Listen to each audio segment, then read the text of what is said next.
Deixa eu lhe falar, a Petrobras nunca teve crise. A crise da Petrobras é o fato dela ser uma empresa muito grande. Vocês estão lembrados que nos outros mandatos, eu várias vezes brinquei com o Zé Sérgio Gabrielli, dizendo que a Petrobras era tão importante que um dia esse país iria eleger o presidente da Petrobras pelo voto direto e ele iria indicar o presidente da República. Por que eu dizia isso? Porque a capacidade de investimento da Petrobras é maior do que a capacidade de investimento do país.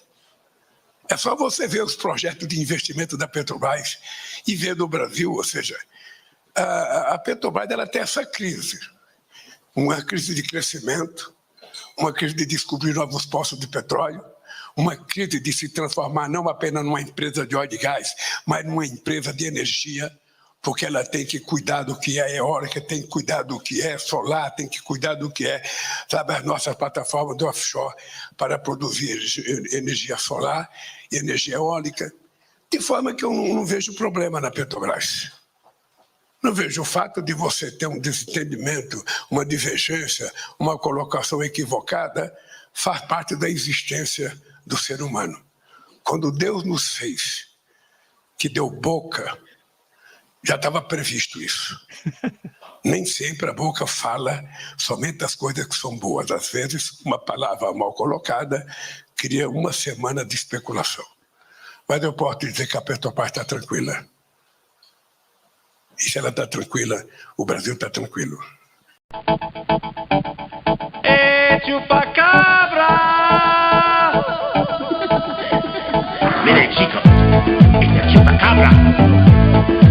O nosso chupacabra de hoje é novamente sobre o Calma Urgente. O Calma Urgente que foi ao ar na segunda-feira, 29 de abril, intitulado Petrobras e o futuro fóssil. A gente está repetindo essa chupada porque preferimos sempre as cabras mais inteligentes, que são as melhores para se dialogar, né? O programa é muito bacana, muito interessante, recomendamos muito, excelente, mas tem duas coisas que a gente precisa observar sobre a conversa toda. Em primeiro lugar, eles comentam que a transição energética de um futuro fóssil para um futuro renovável, do ponto de vista da Petrobras e do governo brasileiro, é perfumaria, é uma obra de ficção. Sobre o futuro da Petrobras como empresa de energia, que o Lula faz uma alusão ali no discurso, né, de que a Petrobras tem que investir mais em outras fontes de energia, etc., a gente conversou com algumas fontes antes desse programa, né? E aonde existe muito dissenso em relação à situação da Petrobras, muita polêmica, muita discussão, aonde existe consenso é que nem a Petrobras, nem o Brasil tem um plano de transição energética. É perfumaria. Ninguém sabe como é que a gente vai fazer a transição energética. Esse plano não existe. Então, a ideia de que vai ser explorando mais petróleo, a gente vai explorar muito petróleo porque aí nos próximos 30 anos a gente faz a nossa transição, isso não está ancorado em nenhum dado da realidade. Não existe um plano de investimento dos recursos do petróleo nos próximos 30 anos para que o Brasil não precise mais de petróleo. Esse plano não existe. O que a gente precisa destacar é que, mesmo se ela fosse verdadeira, a gente ainda estaria muito ferrado sob o ponto de vista ambiental, né? Então, as energias renováveis são muito menos salvadoras da situação do que a gente imagina. E não se discute a exploração de petróleo num contexto de colapso ambiental e colapso da civilização. Isso precisa ser enfatizado. Eles falam muito em crise ambiental, né? O pessoal do Calma Urgente. Mas mesmo porque se chama Calma Urgente, né? Porque se a gente for falar em colapso da civilização, não dá nem para falar em calma. Mas é isso em que nós aqui do Ambiente Cidadania acreditamos. Então, as energias renováveis não resolvem a situação e o contexto maior é o do colapso da civilização, o colapso ambiental. Some people say they have seen the chupacabra. After some tequila, he was dancing the lambada. We don't know where he has come from. powerful, making all the Mexicanos looking like a dum-dum. Não é meio errado que seja dessa forma? Não é um monstro muito grande para que a gente fale? E o centro da nossa questão que eu esqueci de falar, antes de passar a bola para o próprio Greg, é que a gente está no meio da crise climática. A gente não está tentando evitá-la mais. Muito bom, Bruno, excelente. Aí entra a minha primeira correção. A gente não está no meio da crise climática. A gente está no início do colapso ambiental, do colapso da civilização. Pelo menos é assim que eu vejo as coisas e é o que todas as evidências sugerem. Então não dá para falar em crise, porque a crise é uma coisa que vem e vai, né? Já o colapso não, o colapso é definitivo do ponto de vista da humanidade. Né? Que essa suposta transição, ela é sempre muito adiada em nome de uma outra coisa que o Lula falou nessa fala, que é a crise que a Petrobras tem é de achar novos postos de petróleo. Novos. Então vocês veem que a gente tem uma questão de posicionamento, né? A gente tem o Prats, que é o presidente da Petrobras, que quer... Prats disse ao New York Times que fala com o Lula a cada 2 semanas, está pressionando para entender que uma transição dos combustíveis fósseis precisa ser sábia e lenta. Lenta. Não lenta porque não queremos fazer a transição, diz ele, mas lenta porque precisamos corresponder às expectativas do mercado para o petróleo, o gás e os seus derivados.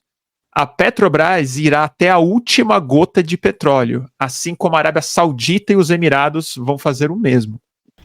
A gente tem a turma do Calma Urgente, que fica revoltada com isso, que não vê transição energética e pede por uma transição energética. E nós que não acreditamos sequer na possibilidade de uma transição energética como solução para a questão ambiental e que defendemos uma revisão ou o fim da sociedade de consumo diante do fato do colapso ambiental que vai acompanhar o colapso da humanidade.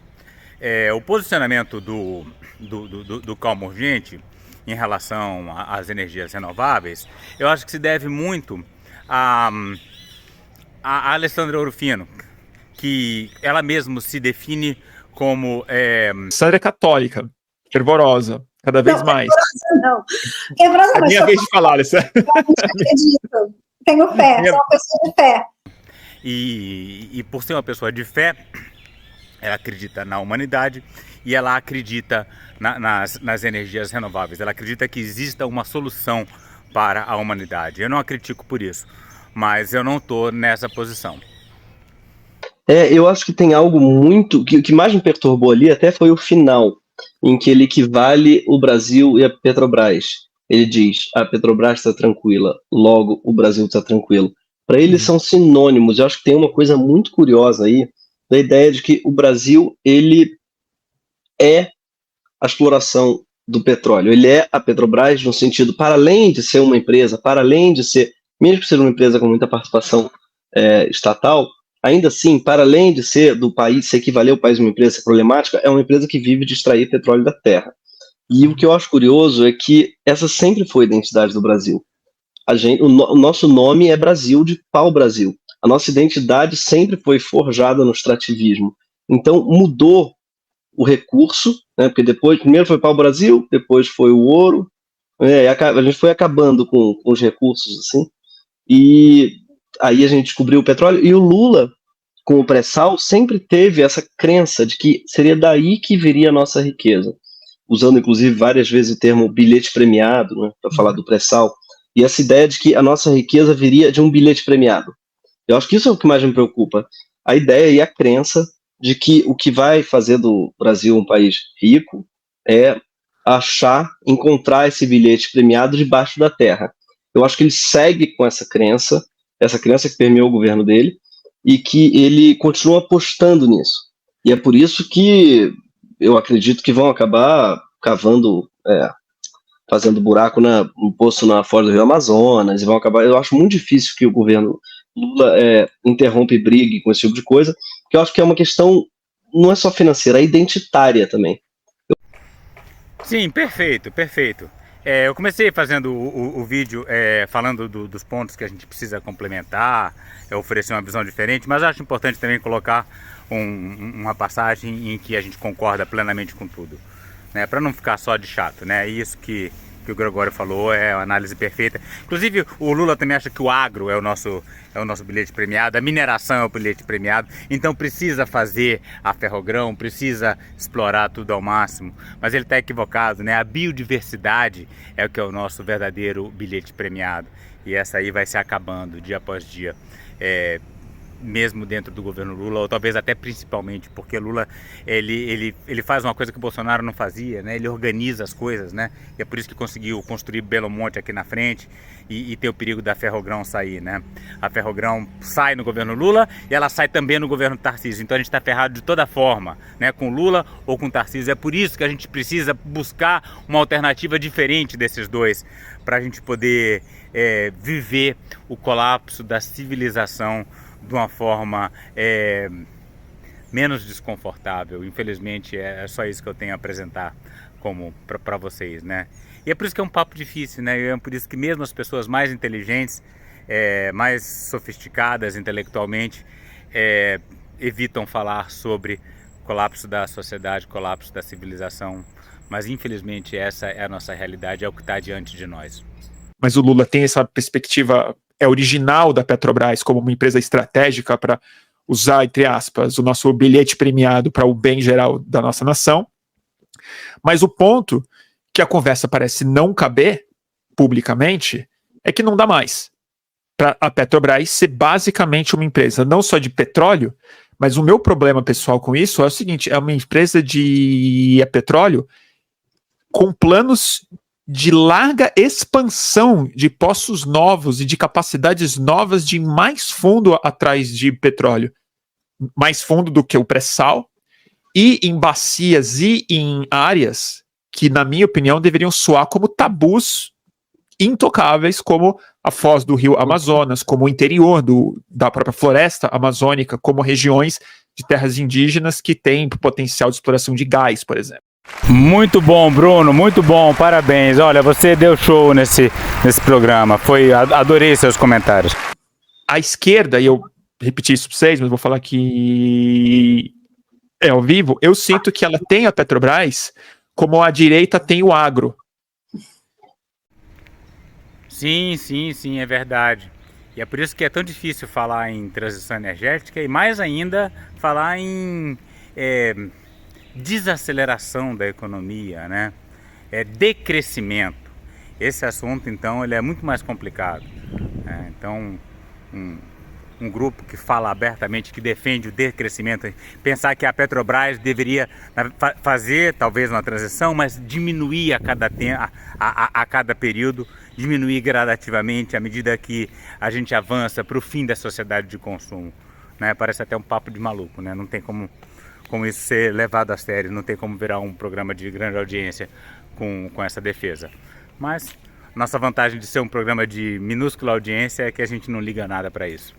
Está sendo feito e pela velocidade muito lenta, está longe de ser suficiente para o país ter qualquer esperança de que biocombustível, de que a gente vai substituir gasolina internamente. Sim, e até a questão dos biocombustíveis não resolve, né? Que vocês veem o que o Dendê faz na Malásia? Vocês veem aqueles vídeos dos orangotangos morrendo no meio das plantações de Dendê, né? E essa história maluca do Alckmin de investir na conversão de trigo em biocombustíveis, imagina a fome que isso vai causar. Enfim, não tem saída fora da ideia do decrescimento mais gradual possível em preparação para o colapso da civilização. E aí o que eu fico realmente puto, e acho que isso vai se realizar de maneira trágica na COP do ano que vem, que o Lula puxou para si, é que tá virando o greenwashing brasileiro perigosíssimo, né? Que é um orgulho das nossas florestas preservadas, que daqui a pouco a gente fala disso também, esse discurso nacionalista dizendo que se os ricos já exploraram, nós temos o direito de fazer isso, entendeu? E se tornando imediatamente embaixo disso, um vilão do clima, que por enquanto nós não somos. Mas Então, se a Petrobras virar a terceira petroleira do mundo no meio da crise do clima, vai ficar complicado de defender. Algumas É uma coisa semelhante ao que a Nathalie Understel falou aqui nesse post no Twitter, né? O Brasil tem uma matriz energética relativamente limpa, certo? Eu discordei dela, eu falei, não é certo. Não é certo porque a energia hidrelétrica é muito suja. E pode ser tão suja quanto as energias baseadas em energias fósseis, né? Mas tudo bem, eu posso admitir que o Brasil tem uma matriz energética relativamente livre de fontes fósseis, né? Porque é muito hidrelétrica, apesar da destruição da hidrelétrica não é fóssil, né? Mas aí ela complementa. Infelizmente, isso significa que algumas autoridades e políticos se sentem à vontade para fossilizar a nossa matriz energética. Então, exatamente essa discussão que está sendo levantada aí muito bem pelo Bruno. Um país, por exemplo, que tem uma malha ferroviária melhor do que a nossa, usa menos petróleo no seu transporte. O Brasil tem um transporte muito sujo. Tudo bem, Alessandra, tá correta, mas eu só preciso chamar a atenção para uma coisa, né? Ainda mais que a gente está discutindo no momento. A grande obra, o grande perigo para o futuro da Amazônia no momento é a Ferrogrão, né? Que é uma linha de trem, supostamente melhora a nossa malha ferroviária, mas não tem nada de limpo nela, porque ela destrói a maior floresta tropical do mundo. Então, a gente não pode mais falar em malha ferroviária, em tese, sem botar pelo menos um porém dizendo que tudo bem, malha ferroviária, ótimo, mas não atravessando a Amazônia de norte a sul, tá? Eu sei que você não estava falando de Ferrogrão, mas eu preciso fazer esse parênteses porque é fundamental e tá bem aqui do meu lado, ela passaria bem ali, né, entre o Xingu e o Tapajós, com terríveis consequências para a floresta amazônica, portanto, para o Brasil e para o mundo. Inclusive, sobretudo, transporte de carga, que depende de carro, de caminhão, e, portanto, de gás, de gasolina e um pouco menos de etanol. Um país que investe em etanol, por exemplo, já tem uma boa razão para depender menos de petróleo. Então... Certo. Por outro lado, ninguém quer ver a cultura de cana avançando sobre o Pantanal. Então, vocês veem que transição energética não é a resposta. A resposta é diminuição do consumo.